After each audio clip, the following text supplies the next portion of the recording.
Implementar o uso de outras culturas nas aulas, de forma que a gente possa abordar desde literaturas, formas de fala, variedades linguísticas, sempre enriquece bastante.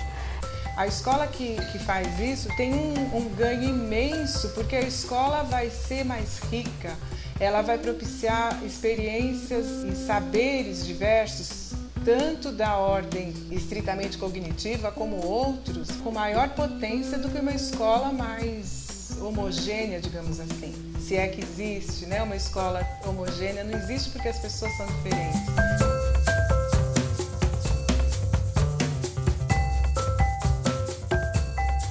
Antigamente você não escutava se misturar um com o outro. Hoje em dia ela fala para mim de cultura.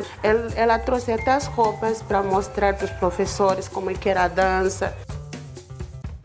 O respeito ao outro não é fazer com que os outros conheçam a nossa cultura.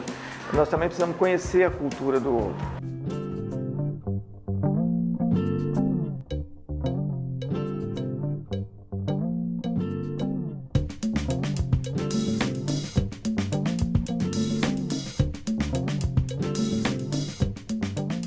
A minha vinda para o Infante foi uma vinda de desenvolver um projeto tentando fazer aquilo que a gente aprende na universidade, né? Que é a conciliação entre um currículo mais geral e um currículo local, com essa convicção de trabalhar na escola tendo a questão da imigração como eixo narrativo fundamental do projeto político-pedagógico da escola. A minha surpresa é que não tinha nenhum projeto voltado para isso, e o que havia em consequência disso eram os conflitos, né? Uma escola violenta, não só violenta entre os alunos entre si de modo geral, mas um grande preconceito contra os imigrantes, né? Então o que nós fizemos? Em fevereiro eu fiz uma grande reunião com os professores e cada professor, cada funcionário da escola tinha que indicar 3 grandes problemas da escola e como resolver esses problemas, né? E posteriormente chamando as famílias para conversar. Fizemos uma reunião só com os pais de alunos estrangeiros. Vamos perguntar como é que a escola poderia ser mais adequada para as famílias estrangeiras, principalmente as bolivianas. Eu vim com 15 anos aqui, com desejo de trabalhar e estudar. Eu trouxe minha filha da escola particular e mudei para cá. Ela começou a estudar, só que ela humilhava muito ela. Chamavam ela de negra, de Bolívia. Depois de um tempo, a escola foi mudando. Assim, já não falava mais para mim que era assim. As coisas mudaram, né? Ela fala para mim de cultura. Antigamente você não escutava se misturar um com o outro. Hoje em dia ela fala, mãe, a professora disse que eu posso levar isso na escola, na lição mesmo, mãe. Como que foi quando vocês brincavam na escola? Como é que era? Então, isso é diferente. Foi aí que os próprios pais disseram, olha, nossos filhos sofrem muito preconceito aqui dentro, mas não adianta a escola trabalhar só com os estrangeiros ou com os pais estrangeiros. Ela tem que trabalhar com os alunos não estrangeiros. Então o que nós fizemos? Nós temos que construir um grande consenso.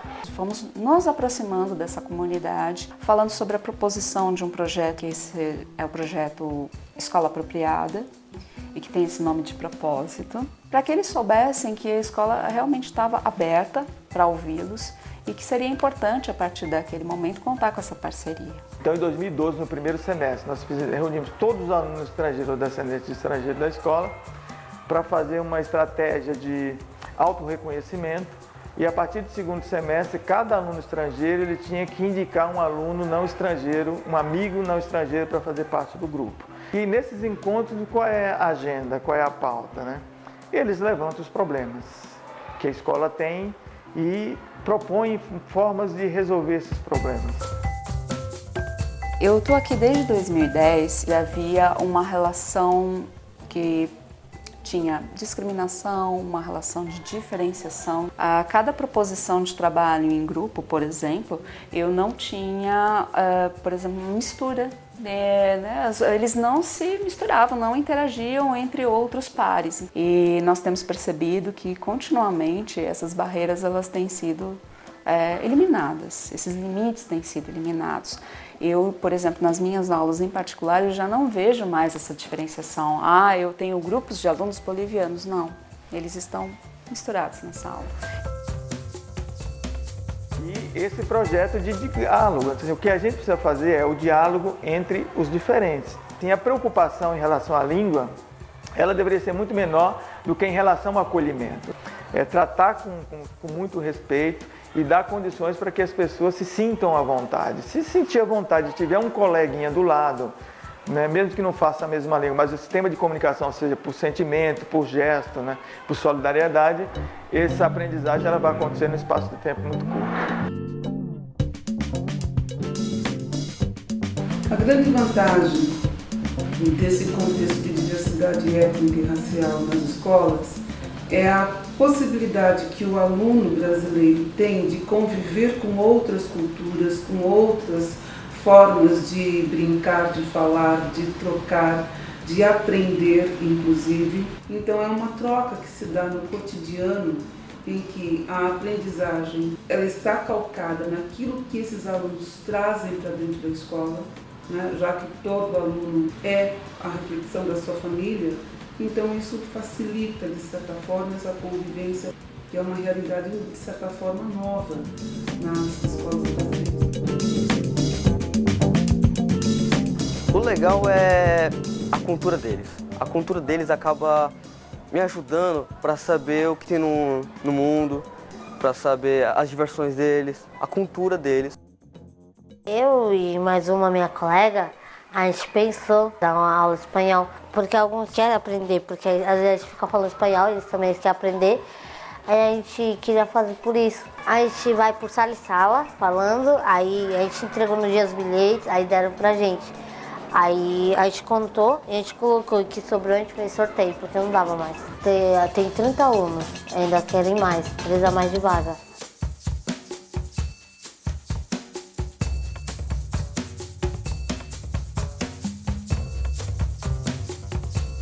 Quando eu cheguei aqui em 2013, eu observei já essa quantidade de alunos migrantes, percebi isso e fiquei um pouco intrigada de que formação, de que currículo era necessário para promover a inclusão deles.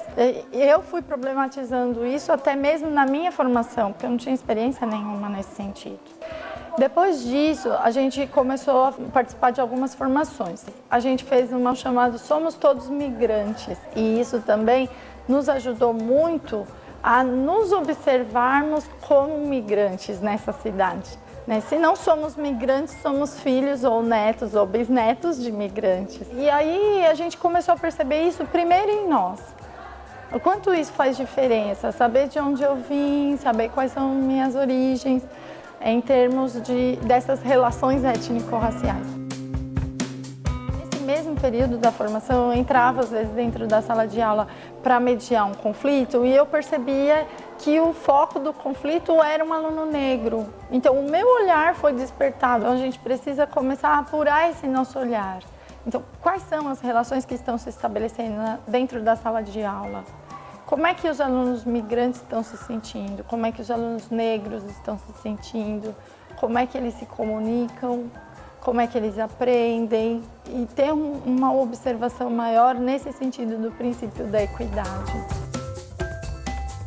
Em relação aos alunos nossos, alunos negros, não negros, alunos de outras etnias, existe uma preocupação cada vez maior de prestar atenção nesses alunos. Porque às vezes o menino negro, a menina negra, senta lá no fundo da sala com um certo receio de ficar perto do professor ou certo receio de ser chamado a atenção. Quer dizer, o medo da aproximação, o medo daquela autoridade, né? Se coloca o professor ou o aluno, né? De poder falar, de poder se expressar. Então a gente faz essas trocas às vezes de mudar os alunos, tirar da sua zona de conforto e rodar pela sala de aula, né? No sentido que, olha, você é bem recebido em qualquer espaço que você está, em qualquer lugar que você está. Quem é o seu aluno, você já vai ver que diversidade enorme que está ali contida. Então, partir dessa diversidade já é uma riqueza pedagógica muito grande. Então, se você observa que alguns alunos seus nasceram em São Paulo, no interior, ou seja, em que cidade for, mas que seus pais vieram de outro lugar, já dá para você trazer elementos culturais dessas diferentes regiões e começar por aí. Mesmo para as escolas que não têm alunos estrangeiros, a escola deveria fazer, por exemplo, um levantamento da origem dos seus alunos. Por mais que eles não sejam estrangeiros, mas têm a sua ascendência, pessoas que vieram de outros países, mesmo que não seja o pai, mas pode ser o avô, né, o bisavô. E esses saberes, eles são muito, muito, muito importantes. Porque um problema do preconceito é justamente esse, é o desconhecimento. Se a gente fizesse um estudo, incluísse essas culturas no currículo das escolas, ainda que elas não tivessem a imigração como algo marcante, como é o caso da nossa escola, mas as crianças poderiam aprender e entender as situações atuais. Quando falamos da diversidade que está refletida nas nossas salas de aula, nós temos que buscar potencializar essa situação para ampliar não só o repertório cultural e cognitivo dos nossos alunos, mas também a sua formação integral como uma pessoa, né, dessa sociedade que tenha maior empatia, que aprenda a ter respeito pelo diferente, sabendo inclusive que nós estamos vivendo momentos bastante polarizados na sociedade brasileira hoje e que não é essa sociedade que nós buscamos e que queremos que os nossos alunos vivam. Nós queremos uma sociedade com maior respeito e respeito à dignidade dos diferentes.